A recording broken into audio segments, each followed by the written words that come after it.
if you use athletics to build a child versus using a child to build your athletics, you definitely want to be on the I build people and I just use sports to do it side of the equation.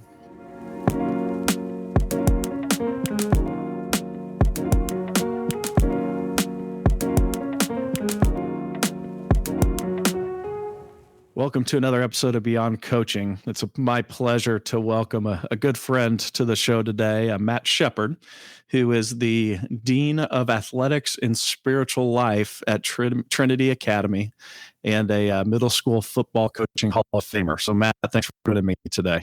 Yeah, I'm waiting for that induction ceremony. I haven't been there yet, so it's gonna be great. I got my speech ready for it.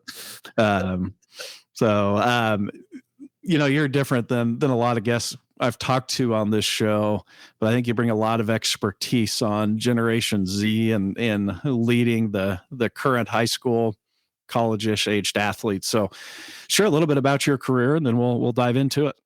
Yeah, sure. Last 22 years I've been on Young Life staff.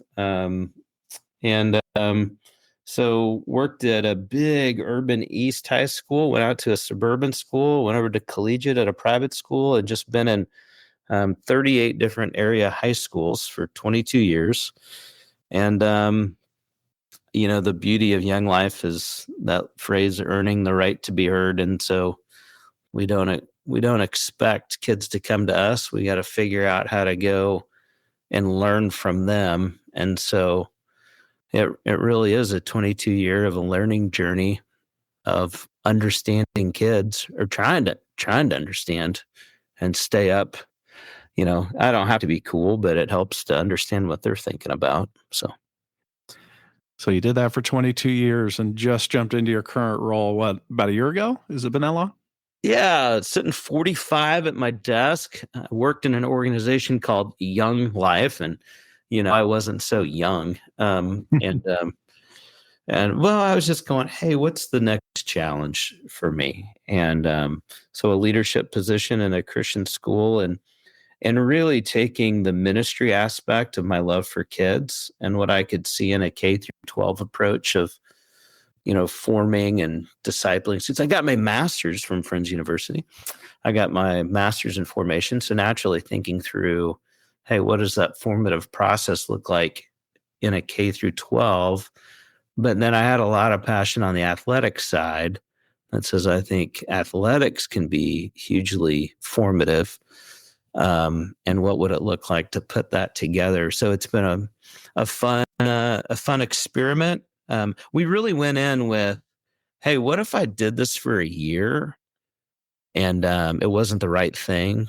Could we turn around and go back on Young Life staff? And I really haven't had that inkling at all. It's been fun. Feel like it's a calling still to figure out how to put these worlds together. Mm-hmm. We've known each other a long time. I'll tell the audience, I think you've sold yourself short on what you did at Young Life, where it went from a fairly small operation to serving over 3,000 kids a year, and Lord knows how much money you raised. Watching mostly from the outside, it was, I think you're an incredibly skilled organizational leader and strategic thinker. Talk to me about, you say you have a passion behind sports. How did that start? Why do you think that's there? Well, so I don't think I've ever told you the story. Seventh grade, first year I ever played football. I went the night before and picked up shoulder pads, and I'm sitting at home trying to figure out how to put my shoulder pads on. I got my arms straight down, and I put the underarm straps over my arms.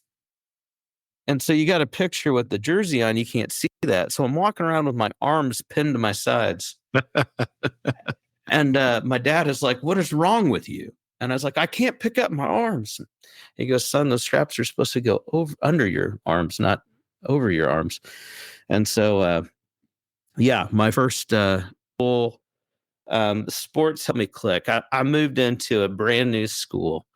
My seventh grade year, I grew up more of in an urban school, and then I moved into a really rural Riley County middle school, and belonging and fitting in, and I mean that was part of a process for me. So athletics was awesome. To go to a smaller school to have all those opportunities, and then I would say high school, when you're a freshman and you're messing around, when you have a football coach that will look at you and say, "Hey, get your act together," and you listen to them. But then it was probably more closer to my sophomore year that my FCA coach, my track coach and cross country coach, started to invite me to FCA, and went to a mini conference, heard the gospel for the first time, and really started to experience how sports. I mean, I would go 2 times a year, anytime it was sports and there were girls there, and I was I was willing to learn more about Jesus to be able to play sports and meet new girls. So that was that was the journey of high school for me. But I mean, it was life changing and formative to me. So Cool. I want to jump in. Who listens to this is mostly coaches and athletic directors. You're a fairly fresh set of eyes in terms of supervising athletics. I'm curious, when you watch coaches lead teams, what do you look at and say, yeah, they're leading this generation of kid well? And then conversely, what are they doing that's ineffective? Just tell us your observations. yeah, there's a connection to students. Like I think you can see in body language. I mean, this is outside, right? This would just be looking at a gym or on the side of a football field. Um, I mean, there's a discernment when a coach is using a kid to elevate themselves, or you see when coaches are using a sport, a game, a practice to really elevate kids. Um, I think there's a danger when you're all of a sudden putting your worth and value as a human being into the performance of an 18-year-old or a 15-year-old or a college kid.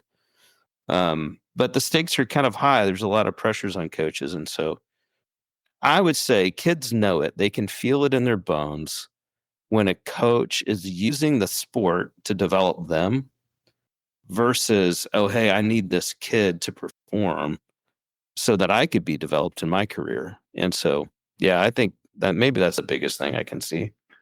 Yeah, I have a working theory. I have no data to back it, but I'm curious your take of, the kids we're working with now, students we're working with now, the ones you're working with, they've been through COVID. They're as immersed in the online world as any generation.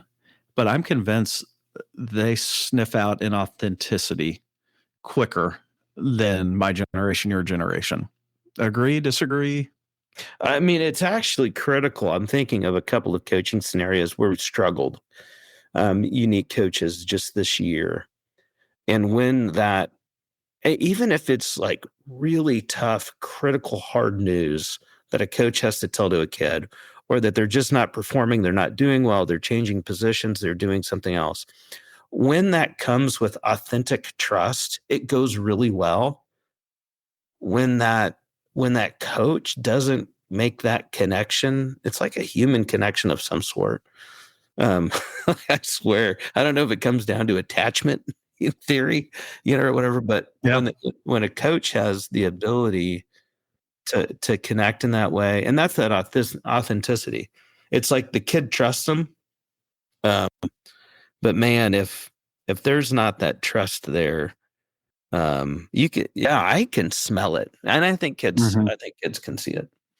Yeah. And I think there's just the basic being an authentic person. But I think there's things you have to do to build trust. Do you see the actions of coaches or specific practices that build trust with their athletes? Yeah, I think there's moments of programmatic, like where you want to proactively build moments like that. And then I think there's moments that create it, like where you just react in that. Mhm. So moments that build trust in my world is you know each other's stories, Mhm. that you would take some time as a coach, communicate your life, your story, that kids kind of hear your journey, that you care deeply about their stories, that kids would know one another's stories. So like we started tithing time. So if you've got an hour or 2 hours in the gym, or if you got 2 hours on a football field, um, I want you to give at least a tenth of that. So 12 minutes to some type of player development, some type of devotional at Trinity. Like so at Trinity, it's going to be devotional. But one of the things I've encouraged them to start with is sharing their testimony and having kids kind of share their story. And so that's an example of like, hey, okay, we're going to create some moments to really know one another, be proactive in that. But I think that trust comes maybe most when responding to crisis or responding Mhm. to brokenness, responding to pain. So in that kid's maybe worst moment. Now it could come on their own doing, whether they get in trouble at school or whether it be even just poor performance. But I think some of that relationship is best in how a coach would respond to a crisis moment. Yeah, something Dustin and I have talked about when we speak. There's this guy that wrote a book called "What Drives a Winning." His name's Brett Ledbetter, but was listening to a podcast of his, and he said coaches are defined by their reaction to moments that take them off guard. Yeah, that's it. We thought that was unbelievable, but I would also say I'm not sure there's a lot of moments that should take us off guard. When you put 20, 30, 40 people together, conflict's going to happen, poor behavior is going to happen. So what's your plan when it does? And I mean, it takes the human element out of it, but it certainly gives you a chance to respond accordingly. Well, it's predictable, right? Yeah. Like whether they be high school athletes or college athletes. I mean, they're kids and they're going to make mistakes. So it's Yeah. predictable. Yeah. But you can, and I think of my time coaching, you alluded to some situations that didn't go well. I've seen some really good people that lost their programs simply because they reacted poorly when threatened or by those shocking moments. And there's some actions you just can't take back. So, anyways, shift gears a little bit. We're talking about the impact piece. Does winning matter? Yeah, but how you get there probably matters more. Um, y- you know, I think in the heart of a team, in the heart of a kid, in the heart of folks, um, I mean, there is something special in sports when you defeat who you're trying to go up against, or just the idea if you watched enough film, you've studied, you worked hard, you put in the work, and there's a reality that in the soul of us in a competitor, that you did your job. So I think that does create um I don't know, esteem or self-esteem, or it creates a payday at minimum. I'm gonna put the hard work in and there's a payoff here. And it didn't take you long to be along, even if it's a losing streak, a losing season, or losing moments. That I mean, it definitely makes it harder, if you're not winning, and it definitely makes it easier when you feel like you've got some momentum and celebrating. Um, but at what cost, is probably what's debatable. Mhm. That um, yeah, I could get into some of those details, I think, but tell me more what you think. I think that there's an excellence piece that leads to winning that really matters. So I'd be at the process to winning matters. And while not impossible, I think the impact you can have on your team is greater when you're winning. Um, but I struggle because I also watch where I feel like the most growth happens with our kids of the team, and it's in the crappy hard times. So I don't know what you do with that because excellence matters, but they grow more uh, a kid doesn't get the spot they want, or the team goes on a bad losing streak, has a bad season. So absolutely, I think it matters. I think it makes the work more fun and enjoyable, easier, and I think it makes the impact easier. How's that for a rambling answer of yes and no?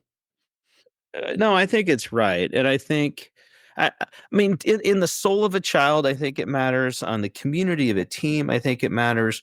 And then if you wanted to go to the pedestal or platform you have to gain respect in a community or in a setting or places, it's hard to have a big platform or the trust of a lot of people if you're terrible, right? Like Mm-hmm. if you're not making progress. But I'd also say, I think inside the soul of a child, inside the community of a team, and inside the greater, circles of people, people also see progress. Mm-hmm. And so that doesn't mean you got to be 10-0, or that doesn't mean you even necessarily have to have a winning season. I mean, I think if you're making gains and you're getting better, um, and the community is acting like the community, the team is functioning like the team should. I think there's a lot of space in there that isn't just winning at all costs. I think there's a lot more nuance to look at it. Yeah, I think there's a level too of what is winning in relation to the situation. Because the high school level, you don't have a lot of control of who you get. So there will be some years you're better than others just by nature of who had kids win it when they who decided to come to your school. And I think at the college level, a lot of it's relative to funding. You need a baseline level of investment to have a chance. I think coaching matters just as much, but like if you want to win our conference, you have to have a baseline level of investment. So if you're not there, winning might be 500 and that should be celebrated. I think people get lost in, winning is only winning the championship at the end or whatever. And there's a lot of nuance even to that, where I think people get discouraged just when they have unrealistic expectations. Yeah, one of the evaluative questions that we asked all of our teams this year, one of the questions was, does my team represent Christ in our attitudes and actions towards one another? And that might be as valuable to me as, hey, your overall experience, or it might be as valuable to me as what your win-loss record was, right? Mm-hmm. Like, so if I was looking at key performance indicators of a team and saying, hey, how do I value this? Yeah, I kind of looked at that question to be really more important than some of the others. Is when you talk about winning, does this team function for one another?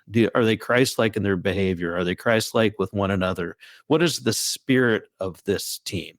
As an outsider, do I want my kid to be on that floor with that coach and with those people? Or am I embarrassed the way they win? Mm-hmm. I mean, I went and watched a game play. I won't tell you where it is, but a dominant school that plays basketball. And just as a somebody who was watching the game, they were terrible to each other, and they were killing the opponent. But the way in which they dealt with their coach, the way they interacted with one another, I was like, I do not want my kid to be there. I don't care if they win. They don't care. So I think that indicator of how kids treat each other in a program like that, might be more important than the win at the end of the day. Yeah, that's well said. I think back to what I feel like are some of my lowest moments in athletic administration. And it's after wins when I just felt bad about the state of the program based on how we acted. Yeah. Yep.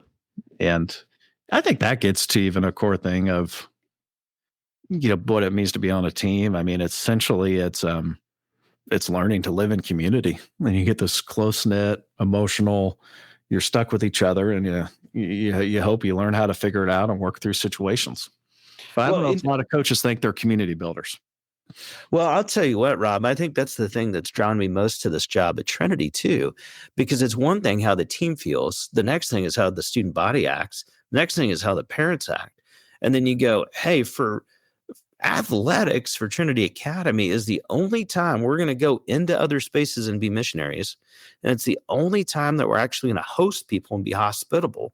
So not only how did our team feel after that competition, or how our parents felt, how did the guest feel that came into our space? How did the other team feel? I mean, our kids have this tradition that I'm questioning. I'm not sure how they sing the doxology after every game. Hmm. And for those who don't know what the doxology is, praise God for Sing it for us, Matt. I'm not going to do that. But they sing that, and there's times where I'm like, if we're going to sing that song, our bench better act it, our parents better act it, our student sections better act it, and the other team has got to have really got to feel some level of hospitality and care from us. And so, yeah, what you're getting at there is,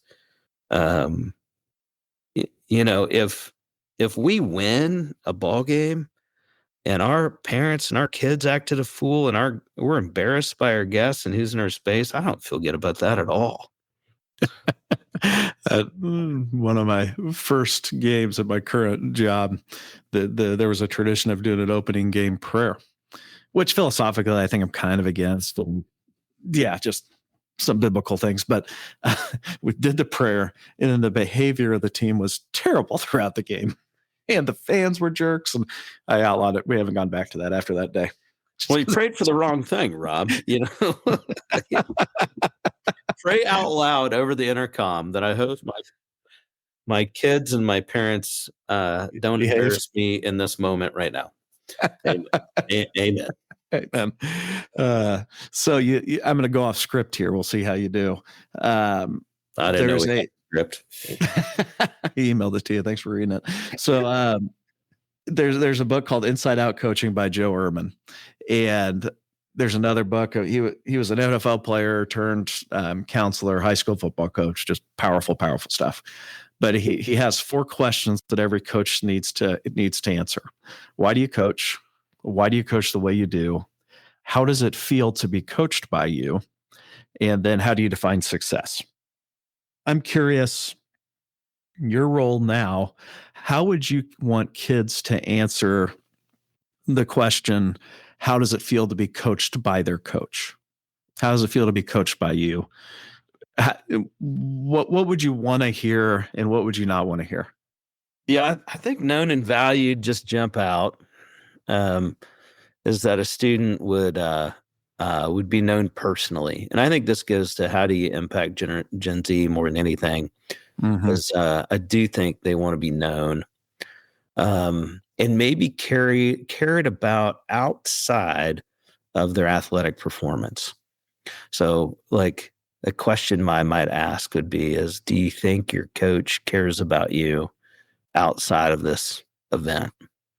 What would your relationship be with if you got hurt and you were on crutches, and it was your senior year and you just weren't even going to play the rest of the season? So I think known and valued. Hey, you've got a role. You've got a voice. I mean, that's on the top of my list, I guess. What would you say? I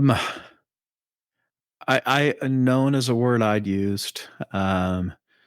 Challenged but cared for would be another one. A topic I've been fascinated, I think, with for about a year and a half now, and I think this connects, is the concept of toughness, and how it used to be, let's run you into the ground and yell at you and you're going to be tough. And there's a book called Do Hard Things. I think I sent it to you at one point. Yeah, read it. I mean, but this guy says 2 things. One is psychological safety. So essentially you're part of the community, and as long as you follow the team and as long as you follow the rules, you're going to have a space on that team. So that's where I think known, cared for comes in. And then the ability to get better is the other one. I think there's a third one Dustin and I talk about, which is going through hard things together. And so I think that's a long-winded answer of cared for, but challenged me, helped me get better, and then helped me grow. Yeah. Maybe I'd add this mental picture is hanging a crown over a kid and watching them grow into it. I intentionally loved middle school football. What a wild sixth, seventh, and eighth grade body that these kids have. Mm-hmm. I mean, it's crazy. I got a beard on one kid, and I got one kid that's 4'11" and 75 pounds. And you never know. You glance over at their dads, like what's the capacity of this kid? Um, but you look at this sixth grade kid that's just trying something out, and you go, "Oh, I think I know what he could grow into as a senior." Like I'm here for that. Like I loved middle school because I got to build a relationship with kids as coach when you could really encourage them a ton and challenge them to try new things. But then in the high school years, you wouldn't have to dog all over them. You really just could be on the sideline and encourage them. Mm-hmm. But you watch them and you're like, I knew that kid could grow into that. And when you can see a kid to become something that they have yet seen in themselves. Like when you can hang a crown over a kid's head and go, no, no, no, you're going to grow into this. That's that's the dream scenario there. Yeah, that's well said. You'd say that's the role of a coach or leader of young people. Something we've started asking in interviews that I think is important. I think it's fairly easy in some ways to say the right things of how does it feel to be coached by you? I want to know the bad side of people. Like when you're in a bad space, how do you think it feels to be coached by you? And how do you guard against that? I think that's a fascinating one to think about and get coaches to think about. That's a lot of self-awareness. What percentage of coaches do you feel like give you a good answer? Very few, and very few under the age of 35. But we're not going to not hire somebody just because they can't answer that well. But I think it gets the conversation going. Because if you lack awareness, especially as a college coach, where this is what you do, and you're getting people, rightly or wrongly, more wrongly, in my opinion, whose identity has been this sport and becoming a college athlete, that is so much power over somebody for the coach, and understanding in their bad spaces who they're going to be in refining those, I think matters a ton. It's got to be a journey for a coach to even figure that out. You think they can, or you think it's purely aspirational?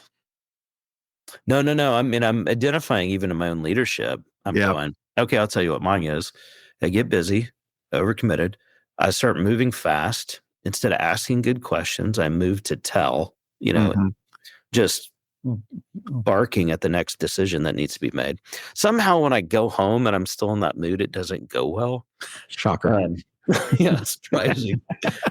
Surprising that's off-putting. And my wife must think like, do you act like this all day?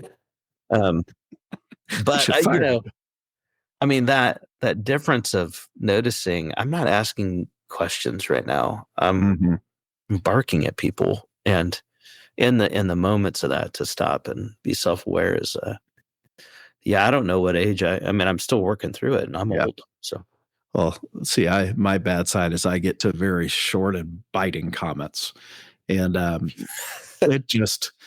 didn't become aware of it really, because it's fair. I mean, right or wrong, when I was coaching, kids wore it, and looking back, I'm just appalled by how I talk to people at times. And then when I became an AD and a VP student life, and I was supervising other adults, the first time I did that, I mean, adults don't take it as easy. I was like, oh my goodness, what am I doing? And I feel like that's when my refining process started. It. Yeah, I took that spiritual gift inventory, and it told me my gift was sarcasm. Just found that to be not helpful. That's why I like you. I can do all things. Have you had to change your leadership style at all when working with coaches opposed to when you're a young life leader or the head of young life? Maybe I'm still reflecting on that. I don't know. I mean, the beauty. Yeah, here's probably the same thing. We lead a volunteer army, people that aren't paid, and so you don't have this big leverage over them. And so to lead them, you really need to serve them. And so that's what leading volunteers taught me is people aren't in it for the money; they're in it for the impact. And I think coaches in most places are there. If you count up the hours, the hourly rate's probably not great. They're not doing it to get rich. So their motivation really is impact. And so if I view my coaches like I do my volunteer leaders, I do think there's a good approach there. I think probably what I'm learning to do is more directive, clear expectations. So makes sense. I have one more question, and then we'll start wrapping up. Again, you're a pretty fresh set of eyes to all this. As you're supervising athletics, what's one thing you think sports people are getting totally wrong, but they do it just because of the way it's been done? Is there anything that stands out to you as you're getting into it? Yeah. I mean, first is your complete total devotion to a team is crazy. Your family is a team. Yeah.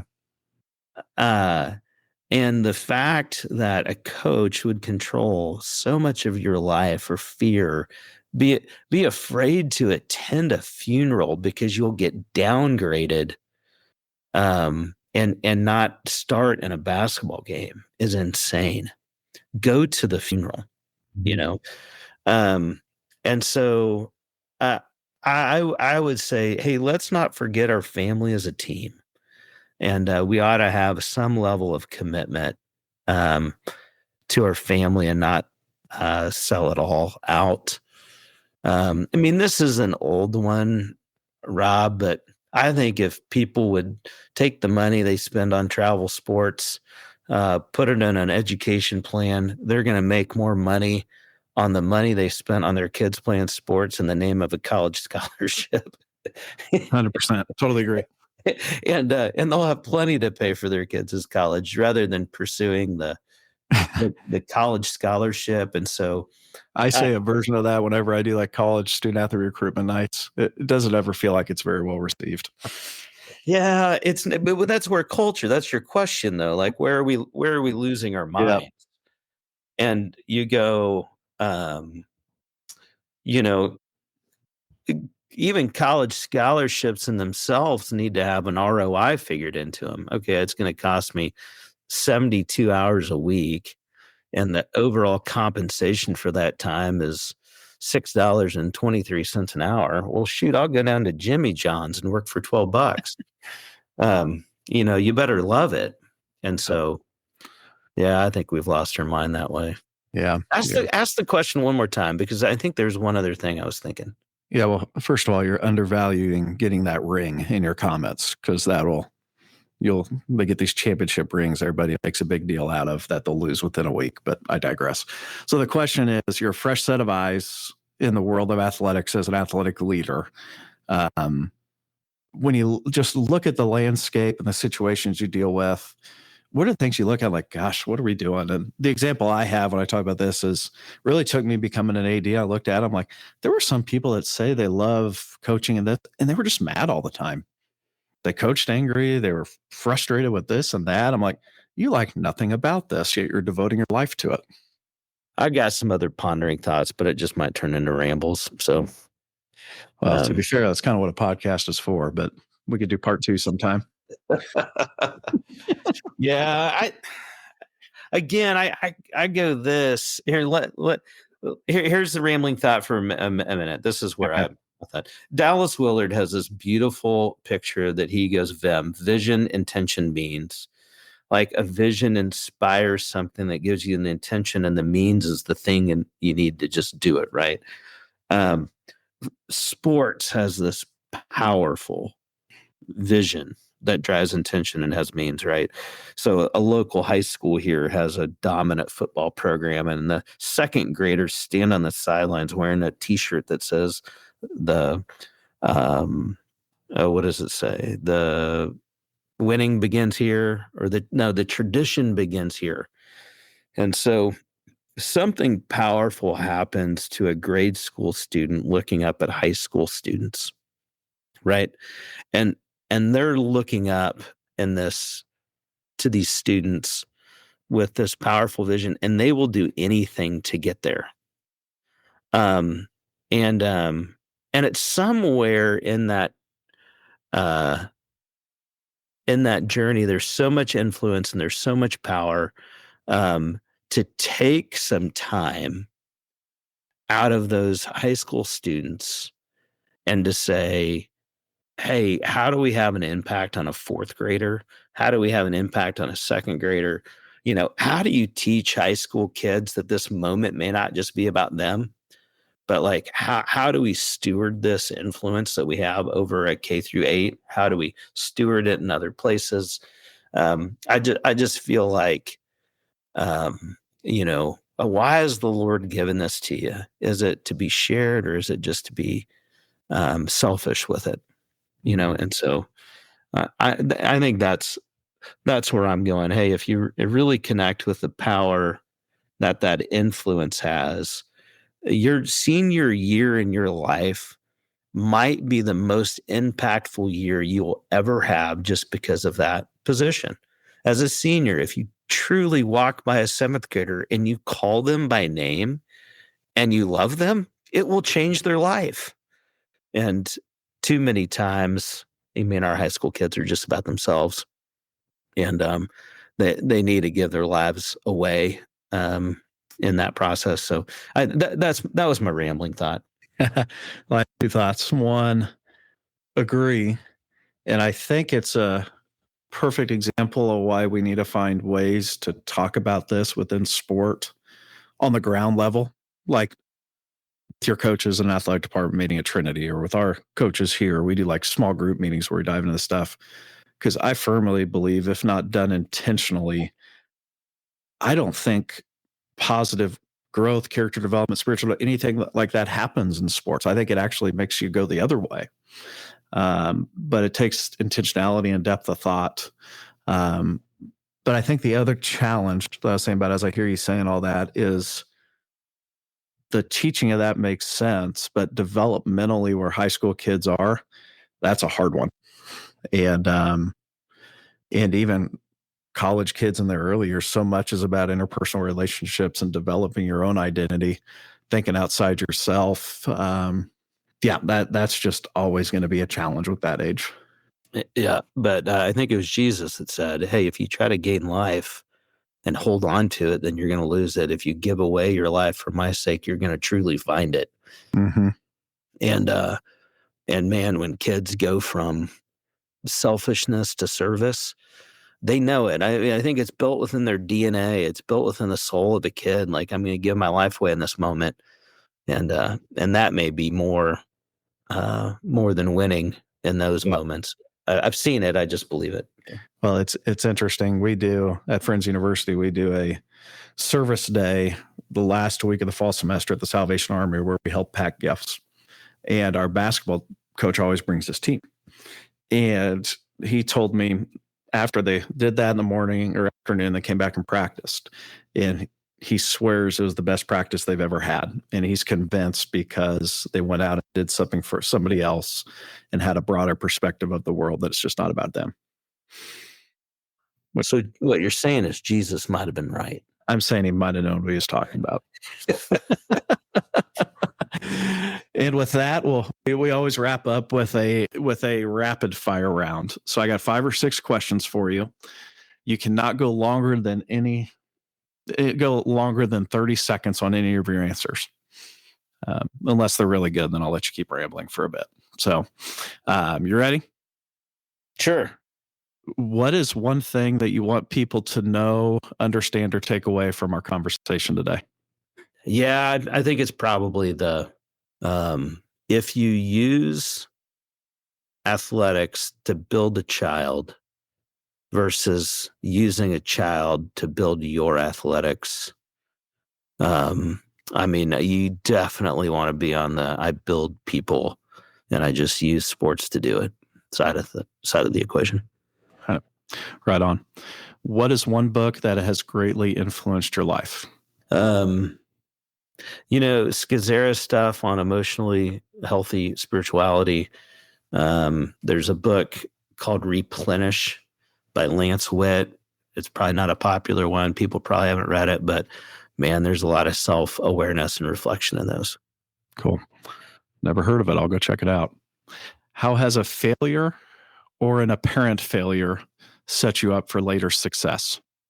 I think thinking in the moment of failure that you're never going to overcome it, or like, oh my God, I mean, this is worst case scenario. And then the sun rises the next day and God's mercies are new, and there's redemption. What is your favorite podcast? Well, this one, clearly. Cool. Well, go give us a 5-star rating, please. Other than this one, what's your favorite podcast? Things Above by James Bryan Smith. You must be a fan of Friends University. Hey, truly, I really like Jason Kelsey and Travis Kelsey. I really, I like it. So. You've gone the spectrum between those three podcasts. I did. I'm well-rounded. 2 more. How do you define success in your work? Indirect life change in another person. So that's good. That's leadership right there. Last one. In the last 5 years, what new belief, behavior, or habit has most improved your life? It'd be self-awareness. I think knowing that before I speak or before I act in leadership, to somehow get in touch with what's going on inside of me and why I'm feeling the way that I'm feeling is before I lead, before I speak, before I do something, I've got to know myself better is probably where I've been trying to grow in my self-awareness of why am I feeling this feeling I'm having right now? Mm-hmm. And don't project the wrong thing. I think it's tied to when Jesus said, hey, the truth is going to set me free. I like to think about that in narratives. If I have the wrong narrative about somebody, if I'm evaluating a coach, a player, or somebody, and my narrative about them is wrong, I will not have peace. If my narrative about something is right, and in line with God, I'm like, no, I'm just seeing things with all the truth on the table. Even if it's a hard situation, you're like, no, I can be at peace in that. But I'm just going, Lord, give me the right narratives and beliefs about people. Man, the worst thing could happen is if I see somebody that's a child of God and I'm seeing them wrongly, or I'm judging them wrongly, or I'm being harsh, and it's not right. I really want to be fair to people. That might be the best answer I've gotten to that question. Good stuff. Well, I always feel like when we talk, I learn a lot from you. So thanks for taking the time today. You have any final thoughts? Matt, thank you. I appreciate the time. Thank you for listening to this episode of Beyond Coaching. We hope today's discussion provided you with insights into understanding and leading. As always, thank you to the 3D Institute and Friends University for their support and passion for empowering leaders. And if you have any questions for today's guest or myself, all our contact information is in the show notes. Thanks for tuning in.